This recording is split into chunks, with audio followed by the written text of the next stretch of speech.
Assalamualaikum warahmatullahi wabarakatuh. Perkenalkan, saya Nadia Ayu Hanifah dari kelas PM 2024D dengan NIM 3 digit terakhir 074. Di sini saya akan melakukan pembuktian untuk teorema 7.3. Nah, sebelum ke pembuktian, kita perlu mengetahui terlebih dahulu bagaimana bunyi dari teorema 7.3 ini.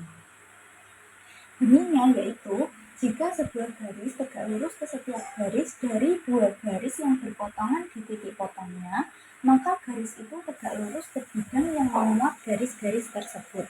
Nah, di sini diketahui ada garis L tegak lurus dengan garis L1 dan garis L tegak lurus dengan garis L2. Kita diminta untuk membuktikan bahwa garis L ini tegak lurus dengan bidang E. Nah, untuk membuktikan ini, kita perlu membuktikan bahwa garis L ini juga tegak lurus dengan garis L3. Nah, langkah pertamanya yaitu misal P titik pada garis L, P1 titik pada L1, B2 titik pada L2, tidak satu pun sama dengan A. Nah, misal P titik pada garis L, B1 titik pada garis L1, B2 titik pada garis L2, dan tidak satu pun sama dengan A. Ini berdasarkan dengan postulat penggaris.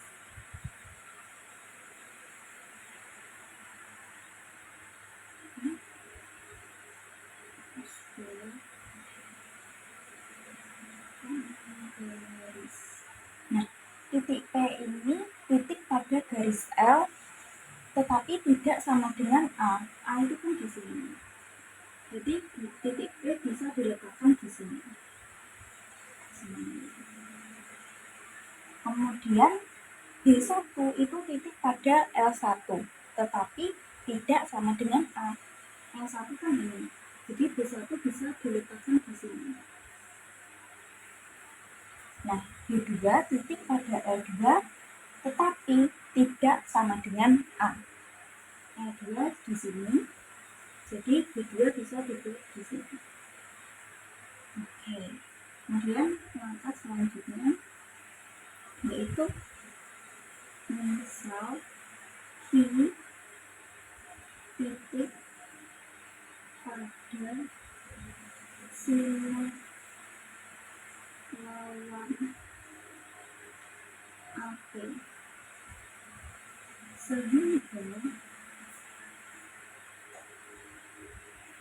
AP sama dengan AQ berdasarkan teorema penandaan titik. Nah, kan titik Q ini terletak pada sinar lawan AP, sehingga AP sama dengan AQ. Jadi I bisa dibuat di sini. Oke. Yang ketiga, nah, karena AP sama dengan AQ, maka A adalah titik tengah PQ. Ini adalah titik tengah PQ berdasarkan definisi titik tengah. Nah, kemudian langkah keempat yaitu dalam bidang yang ditentukan oleh L dan L1. L1 ini adalah garis sumbu PQ. Dalam bidang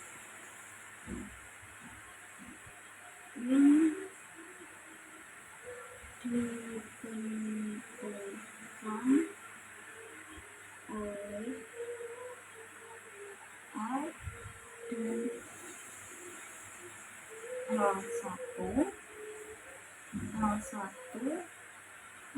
adalah garis sumbu PQ.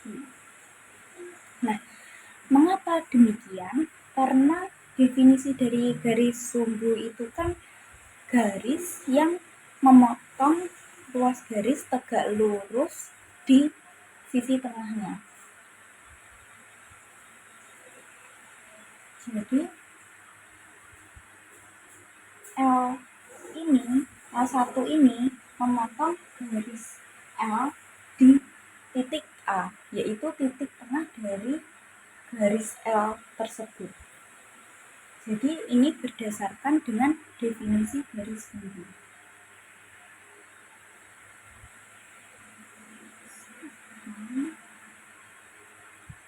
Definisi garis sumbu. Nah, langkah kelima yaitu B1 ini berjarak sama dari P dan Q. Mengapa demikian? Karena berdasarkan dengan teorema garis sumbu yang mengatakan bahwa garis sumbu suatu garis pada bidang adalah himpunan semua titik dalam bidang yang berjarak sama dari ujung-ujung ruas garis itu. Jadi, di sini dapat dituliskan bahwa BI berjarak sama dari P dan Q.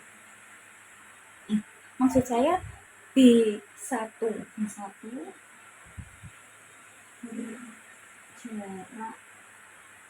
sama dari P dan Q berdasarkan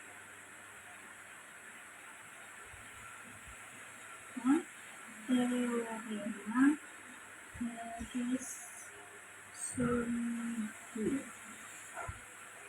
Seperti itu. Oke, terlihat. Nah, langkah keenam di sini. Langkah keenam yaitu dalam bidang yang ditentukan oleh L dan L2, titik B2 ini berjarak sama dari titik P dan titik Q. Ini serupa dengan yang sebelumnya, yaitu langkah 4 dan 5. Jadi kita dapat menuliskan dalam bidang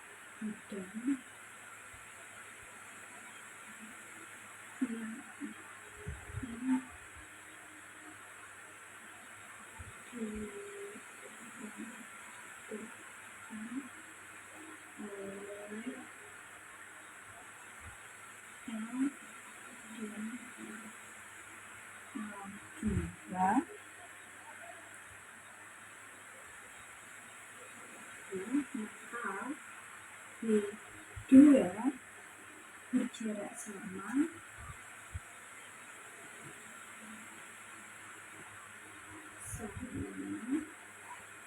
dari titik P dan Q. Ini serupa dengan langkah 4 dan 5. Kemudian langkah selanjutnya yaitu langkah ke-7, B3, titik yang terletak pada L3 yaitu B3 itu berjarak sama dari titik P dan titik Q. Ini berdasarkan dengan teorema 7.2 dan didukung oleh langkah 2, 5, dan 6. Karena tadi kan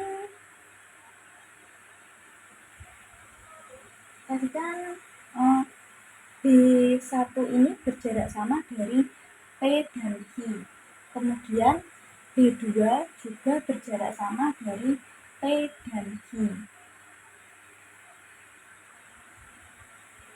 Nah, jadi berdasarkan teorema 7.2, titik-titik yang terletak pada bidang E ini nantinya juga akan sama jaraknya dengan titik P dan titik Q. Karena di sini tadi kan juga AP yang di dalam bidang E ini jaraknya sama dengan AG. Terus B1 berjarak sama dengan P dan Q. B2 juga demikian. Jadi B3 itu juga berjarak sama dari titik P dan Q. B3 berjarak sama dari P dan Q. Ini berdasarkan teorema 7.2 didukung langkah 2, 5, 6. Selanjutnya langkah yang ke-8 yaitu dalam bidang yang ditentukan oleh garis L dan L3. L3 ini adalah garis sumbu PI. Ini berdasarkan dengan langkah 2 dan langkah ke-7. Karena akibat dari 5.1 yang jika dari gambar ini kan diketahui ada PI. Nah, PI ini berdasarkan langkah 7, B3 kan berjarak sama dari P dan I. Nah, berdasarkan akibat 5.1 ini, maka L3 itu adalah garis sumbu PI. Jadi dapat dituliskan bahwa dalam bidang yang ditentukan oleh L dan L3, L3 ini adalah garis sumbu.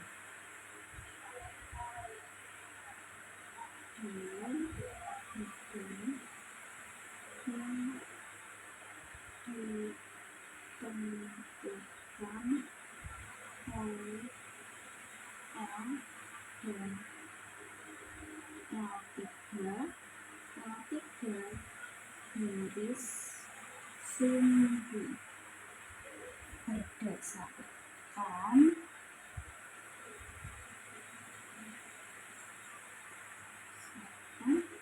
ini tadi berdasarkan dengan langkah ketiga dan langkah ke-7. Berdasarkan langkah 3 dan 7 serta akibat 5.1. Nah, kemudian yang ke-9 yaitu L itu tegak lurus dengan L3. Mengapa demikian? Karena berdasarkan definisi garis sumbu. L tegak lurus L3.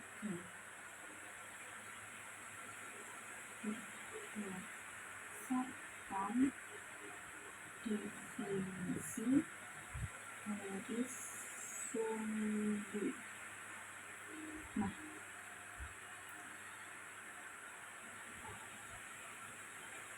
Nah, kan garis sumbu adalah garis yang memotong ruas garis tegak lurus di sisi tengahnya. Karena ini tadi L3 adalah garis sumbu, jadi L tegak lurus L3. Kemudian langkah ke-10 atau langkah terakhir yaitu L tegak lurus bidang E. L tegak lurus bidang E. Mengapa demikian karena berdasarkan definisi ketegaklurusan garis dan bidang, berdasarkan definisi ketegaklurusan garis dan bidang. Nah, karena definisi ketegaklurusan garis dan bidang serta garis L3 tadi itu adalah sebarang garis di dalam bidang E yang melalui titik tengah yaitu titik A selain L1 dan L2 yang sudah diketahui sebelumnya. Nah, jadi teorema 7.3 di sini terbukti.